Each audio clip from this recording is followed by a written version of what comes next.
Olá, bom dia a todos, graça e paz. É com grande alegria que estamos mais uma vez aqui na leitura bíblica. Hoje estaremos lendo Gênesis 31 a 32, Mateus 10, 24 a 42 e Salmo 13. Antes, gostaria de falar que eu sou a Débora, para quem não me conhece. Esse aqui é o Márcio, meu Muito bem esposo. casado com essa menina aqui, essa jovem. E hoje nossa aula é de número 15.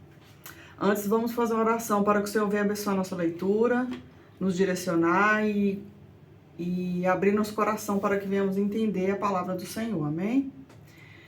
Pai amado, Pai querido, nós queremos te agradecer por esse dia, te agradecer por essa hora que estamos aqui, Senhor, separando para ler a Tua palavra, entender mais e mais da Tua palavra, Senhor.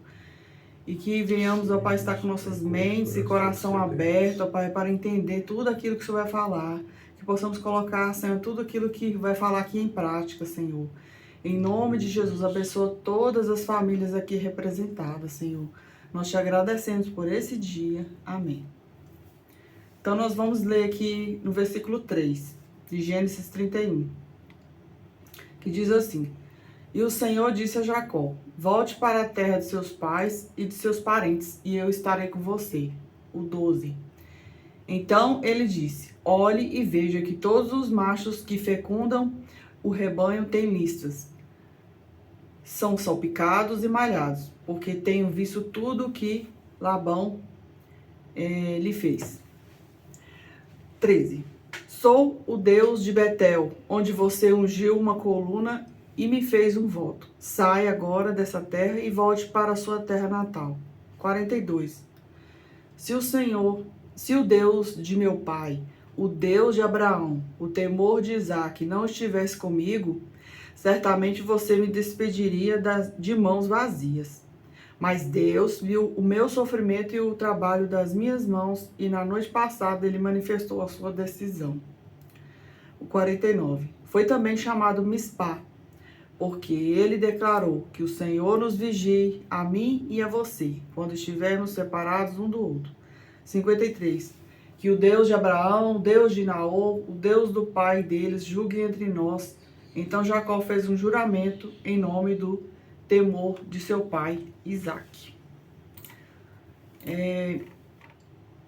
Então, em Gênesis 31, narra a fuga estratégica de Jacó da casa de Labão após 20 anos de exploração e engano mútuo. Deus avisa quando é tempo de mudança. Deus manda Jacó voltar para a sua terra. E eu quero fazer uma aplicação pessoal para nossas vidas. 3 pontos principais que eu vi que é interessante nesse versículo. São várias lições que podemos tomar, mas eu destaquei 3. A primeira é assim: nem todo lugar onde você prospera é lugar para permanecer. Vamos dar um exemplo de um emprego, né? Às vezes você está lá no seu emprego trabalhando direitinho, aí vem um chefe que quer que você faça algo que não corresponde à palavra do Senhor. Por exemplo, que você minta ou que você haja de má fé com os clientes. Isso é errado. Mas você está lá naquele emprego porque você precisa de dinheiro, né? Você precisa de sustentar sua família, enfim. Então, você tem que orar a Deus e buscar a Deus direção e pedir a Deus um novo emprego, né? Porque nós sabemos que isso é errado, né? Mentir, fazer uso de má fé e fazer outras coisas erradas não agrada ao Senhor Jesus, e isso vai trazer consequências para a sua vida futuramente. Então é melhor você voltar, orar ao Senhor e buscar Ele direção. Ele vai te dar. O 2 que eu destaquei foi: nem todo mundo vai celebrar sua prosperidade. Os filhos de Labão ficaram com inveja. Quando Deus te abençoar, alguns vão se incomodar. Então, quando você adquirir algo novo, um carro novo, um emprego novo, algo que você queria tanto, que você queria conquistar, e nós sabemos que existem invejas em nosso meio, existem pessoas que gostariam de ter o que a gente tem, né? Que elas não podem ter, mas que isso não venha nos afetar, né? Que venhamos estar blindados pelo Senhor e que venhamos conquistar cada vez mais as coisas que o Senhor tem para a nossa vida, né? Porque o Senhor diz na palavra dele que nós comeremos o melhor dessa terra e viveremos o melhor, né? Então nós devemos, sim, buscar o melhor para nós. Não focando só nisso, porque isso não traz, como diz, não traz alegria completa na nossa vida, mas são coisas importantes, né, na nossa vida que nós devemos ter, coisas pessoais. E o terceiro que eu destaquei foi, antes de sair, tenha direção de Deus. Jacó não saiu por raiva, saiu por orientação divina. A aplicação pessoal para nós é que decisões espirituais precisam de confirmação espiritual.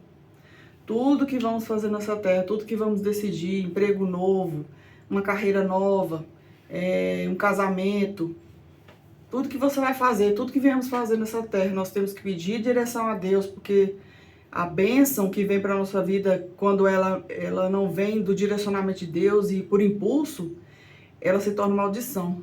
Então, nós devemos sim pedir direcionamento a Deus, o que devemos fazer da nossa vida, como devemos fazer, que caminho tomar, né? E com certeza, através das orações que vamos fazer com fé em Deus, tudo vai dar certo, tudo vai ser encaminhado, as coisas vão ser direcionadas, né? As pessoas que você procura vai ser colocado no seu caminho certo, as pessoas certas, né? Enfim, é isso.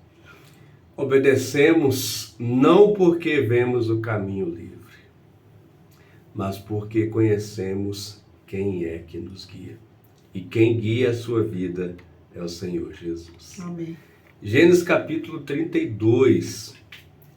Logo após Jacó sair da terra de Labão, ele estava caminhando em direção ao encontro com seu irmão Esaú.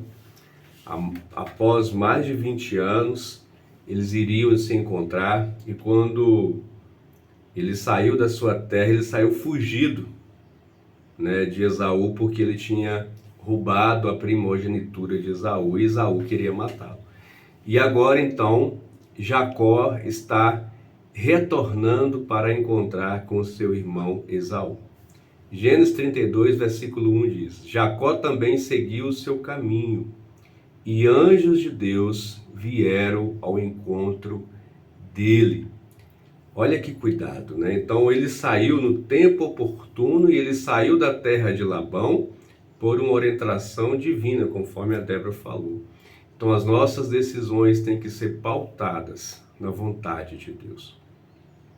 Versículo 9. Então Jacó orou: ó Deus de meu pai Abraão, Deus de meu pai Isaque, ó Senhor que me dissestes, volte para a sua terra e para os seus parentes, e eu o farei prosperar. Então Jacó, ele ora mais uma vez ao Senhor, e nessa oração ele lembra a Deus daquilo que Deus havia falado com ele. Em nossas orações, que você ore a palavra.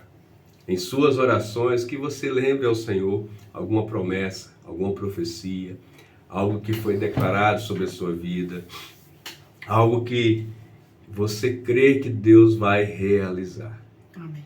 Versículo 12. Pois tu me prometestes, esteja certo de que eu o farei prosperar, e farei os seus descendentes tão numerosos como a areia do mar, que não se pode contar. Então ele faz essa oração, e logo após essa oração ele decide então preparar alguns presentes para seu irmão Esaú. Ele separa, cabras, bodes, ovelhas, carneiros, e ele então coloca os seus servos na caminhada ali à frente deles e dá a instrução para que quando eles encontrarem com Esaú, que eles entreguem aquele presente e falam: olha, foi seu irmão Jacó que está te presenteando. E assim eles fazem.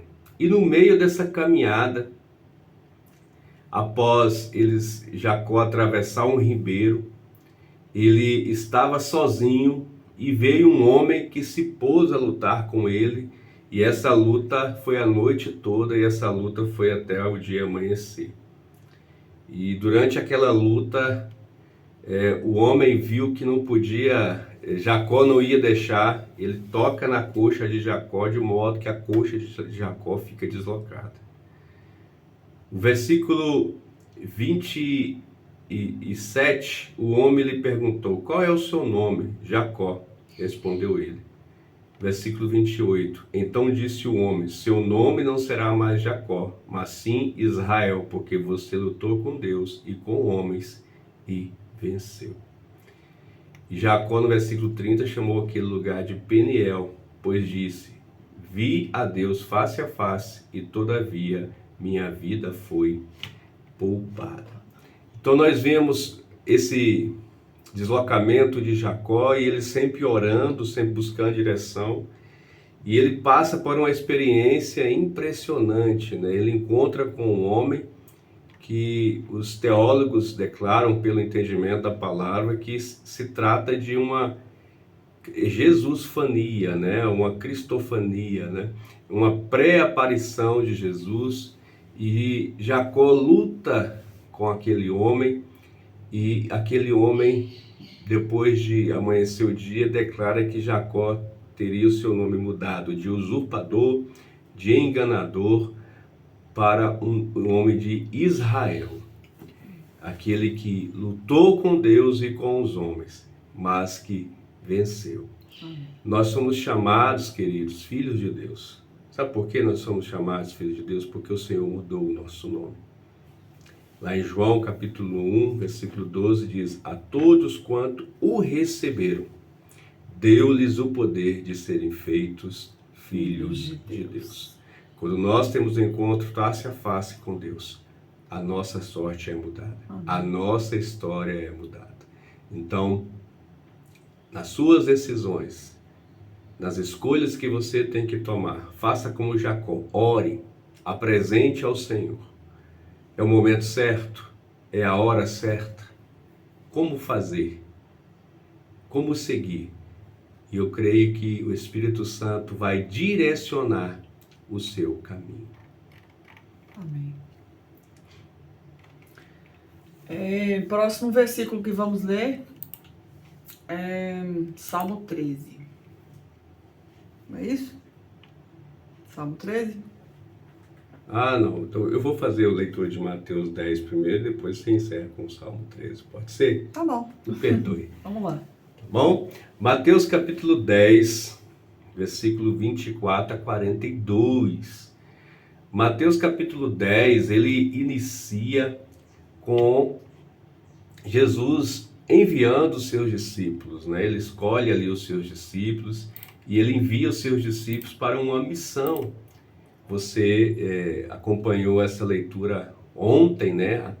A leitura até o versículo 23, e o Senhor os alertou que naquele lugar, quando eles fossem enviados, que eles passariam por algumas dificuldades, por algumas perseguições, mas que eles não desistissem, né?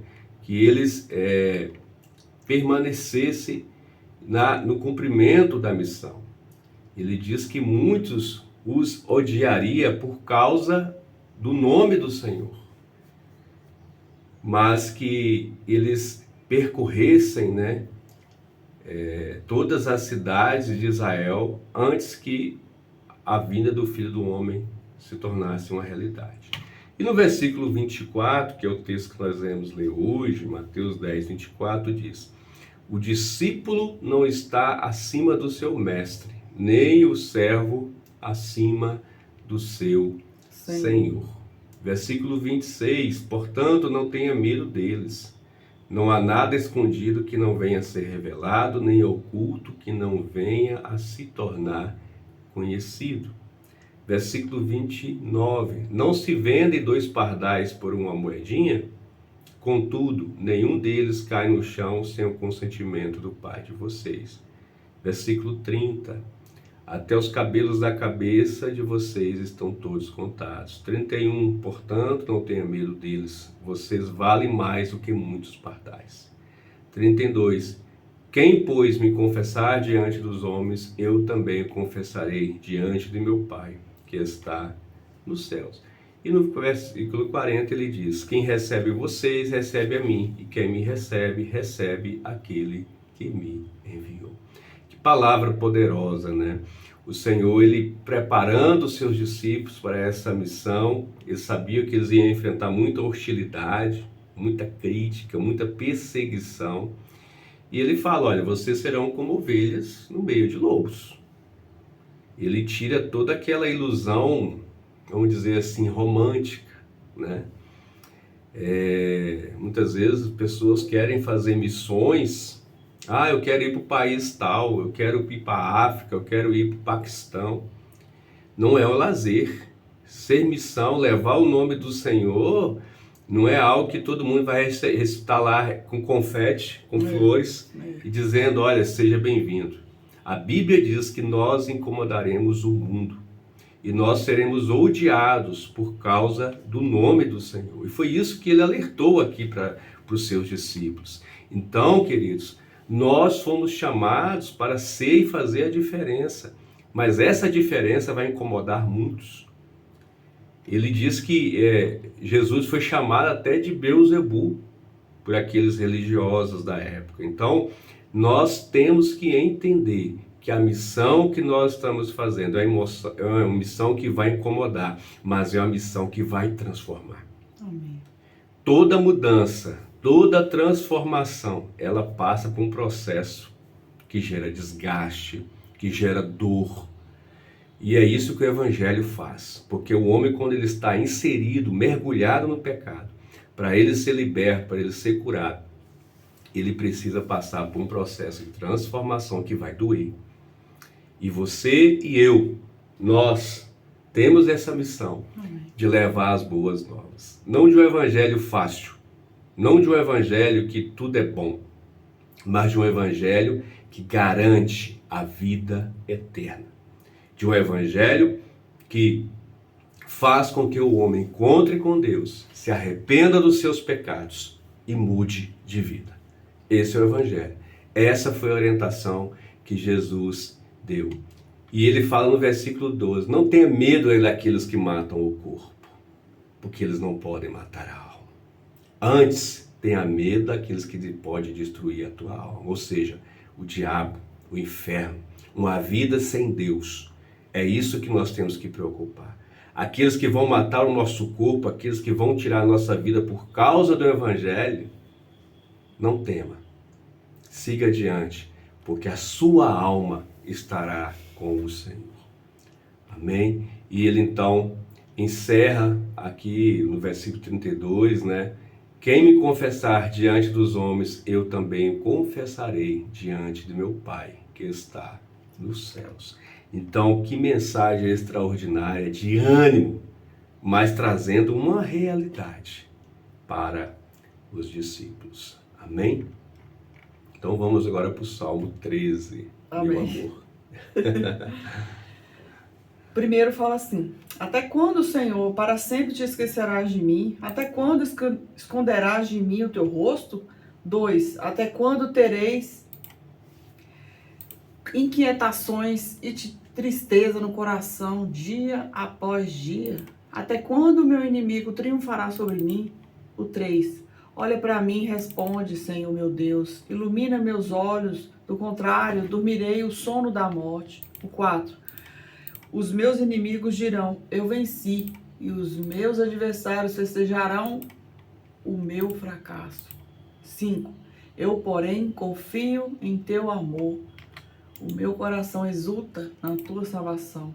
6. Quero cantar ao Senhor pelo bem que tem me feito. Então, voltando para os nossos dias atuais, assim como o salmista Davi ali estava triste, né, amargurado, inquieto, preocupado, né, pela perseguição que ele estava sofrendo. Estava triste, o coração apertado, e ele estava sempre falando, clamando a Deus: até quando, Senhor? Isso, né, acontece na minha vida. Aí você e eu podemos falar também para nossas vidas, né? Muitas vezes a gente pega nessa situação e fala, né? Até quando vou permanecer nesse problema, nessa situação, Senhor? Até quando? E às vezes a gente para e pensa, meu Deus, eu não vou aguentar, não vou suportar essa situação, esse sofrimento. Nós devemos orar ao Senhor e não permanecer nisso. Devemos, quando eu estava conversando com a pastora Priscila sobre isso, sabe? Da gente tirar o foco do problema e a gente conectar somente naquilo que tem para nós, que o Senhor tem de bom para nós, a bênção, né, a vitória. E nós devemos focar os nossos olhos somente nisso, por mais que as dificuldades, os problemas venham na nossa vida, mas que nós venhamos colocar nossa mente, nosso coração totalmente no Senhor, confiar e crer é isso. Eu tive com câncer no ano passado e em nenhum momento eu duvidei da cura na minha vida. O Senhor me curou, o Senhor me restaurou e isso trouxe uma experiência incrível para minha vida, para que quando vier problemas na minha vida, doença, o que seja, eu não venha focar no problema, eu venha focar em Deus, na vitória, no fim que vai ter aquilo para minha vida. Ou seja, se eu estou crendo, estou confiando no Senhor, com certeza a promessa do Senhor vai concretizar na minha vida, assim como foi no Abraão também. As promessas do Senhor nunca falham. E outra coisa que me chamou a atenção nesses versículos ore até que a sua emoção alinhe com a sua fé. Davi começa chorando e termina cantando. Ou seja, você não deve permanecer, nós não devemos permanecer naquilo que nos traz tristeza, nos traz sofrimento, mas que venhamos estar com nossos olhos, nossos ouvidos atentos no que Deus tem preparado para nós. O fim para nós é salvação, é alegria, é contentamento, é gozo, é bênção. É tudo isso, essas coisas que a gente tem que se apegar. Não apegar com o problema já está aí. Mas a questão é você mudar a sua mentalidade, renovar a sua mente todos os dias e falar, não aceito isso na minha vida e vou focar na oração, vou permanecer na oração até que a bênção chegue na minha vida. Amém? E por último, o que me chamou mais atenção nesse versículo foi: termine sua oração com confiança. Confiar é você deitar no colo de Jesus e descansar. Você, mesmo que você está passando por aquele problema, mas você tem certeza absoluta que o Senhor vai estar com você ali e a bênção vai acontecer. Nós devemos desenvolver isso, que você que não tem esse hábito de orar e crer e confiar que a bênção vai chegar, começa a treinar, começa a falar com Deus. Às vezes você não sabe orar, mas conversa, é um diálogo. Oração é um diálogo que você tem com Deus, você conversa, você está andando, você está dirigindo, você está fazendo um almoço, né? Nós, donas de casa, muitas das vezes aqui eu oro aqui em casa, passando roupa, né, amor? É verdade. Sério, eu começo a orar e Deus começa Ai, eu fico até emocionada.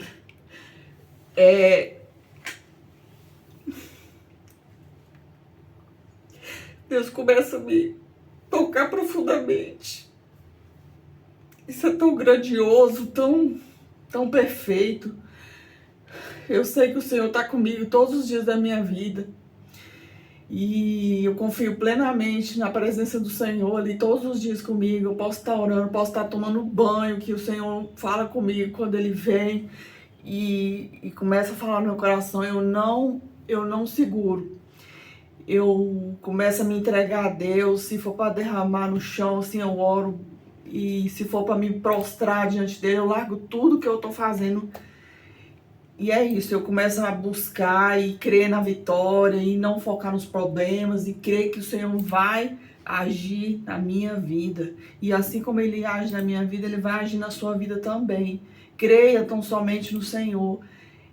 Entrega seu caminho ao Senhor, entrega os seus problemas, entrega tudo para Ele, que Ele vai resolver, Ele vai atender a você na melhor maneira, amém?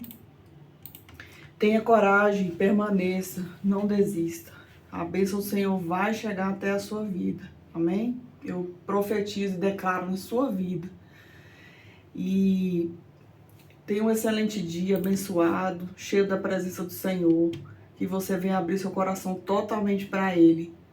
Em todos os momentos da sua vida, que o Senhor venha estar com você todos os dias, te abençoando. Se você não é inscrito nesse canal, se inscreva, compartilhe, dê uma curtida, tá bom? Que Deus abençoe sua vida. Aleluia. Eu deixo aqui o verso 5 do Salmo 13. Eu, porém, confio no teu amor. Amém. O meu coração exulta em tua salvação. Glória Uma a ótima Deus. segunda-feira, um ótimo feriado Amém, para Jesus. você. Que Deus te abençoe poderosamente. Amém. Um forte abraço.